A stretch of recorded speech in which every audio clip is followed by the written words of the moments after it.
አሳዝኖኛል። ከዛ በተረፈ ግን እቺ ዱባይ ያለችው ልጅ እኔ በጣም ፊል አድርጌያታለሁ። በጣም ከልቤ ውስጤ ገብታ ነው የሰማኋትኝ ማለት ነው። እችስ ልጅ ማን አላትኝ?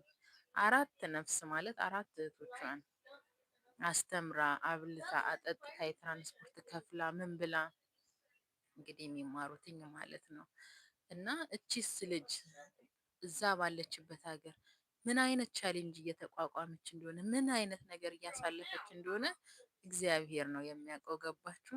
ምናልባት ነገ ጠዋትም እኮ እነዚህ ልጆች ታናናሽ እህቶቿ እንደዚህ መስዋዕት የከፈለችላቸው እኮ ታማ ወይ ዲስክ ጀርባ ወገቤን ብላ ብትሄድ የሆነ አንዱ አስፋልት ተሻግረው ስትል መኪና ገጭታት ብትሄድ ብቻ የሆነ በቃ የቤት ውስጥ እንትን ብትሆን እነዚህ መስዋዕት የተከፈለላቸው ራሱ እግዚአብሔር ማስተዋልን ካልሰጣቸው ዞር ብለው ላያዩት ይችላሉ። ግን ለነሱ ብላ ነው ብዙ ህይወት ውስጥ የገባችው።